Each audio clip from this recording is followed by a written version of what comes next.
C'è una cosa che mi viene detta spessissimo, da sempre, e che non riesco a capire. Per chi non mi conosce, ciao, sono Cristina e sono nata con una malattia genetica rara. Per tutta la vita mi sono sentita dire dai dottori delle commissioni mediche, dalle infermiere, dalle persone che conosco, con cui parlo per strada, da chiunque più grande di me, d'età. Ma tanto sei giovane. Scusate, ma che cosa vuol dire? Io ho conosciuto persone di 70-80 anni che facevano sport, che stavano molto più in forma di me e mi dicevano, tanto sei giovane, anch'io ho i tuoi problemi. Mi è venuto fuori l'anno scorso, sì, però io ora ho 33 anni. È grave a 33 anni avere i problemi di una persona di 80, penso, no? Cioè, siete fortunati ad avere l'età che avete e metà dei problemi che ho io a 30 anni.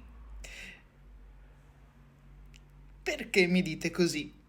Non lo so, non capisco. È da una vita che cerco di capirlo, ma no, non ce la faccio. Forse la gente cerca di sdrammatizzare, ma questo già lo faccio io da sola. Quando si ha una malattia rara, cioè rara se no non si chiamerebbe rara, rara significa che siamo in pochi ad averla, che è molto complicata, che è difficile da capire, da curare, da mantenere calma, no? Almeno sì, stiamo male, ma cerchiamo di stare male senza peggiorare almeno. I dottori non sanno cosa fare, la gente non sa, ma anch'io mi metto nei panni delle persone e vi capisco, è difficile.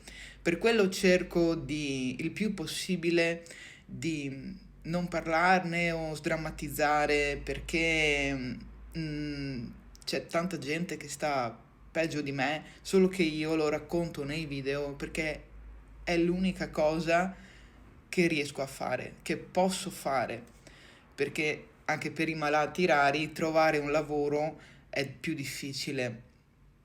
Ecco, basta. Ditemi nei commenti secondo voi perché mi dicono così, perché.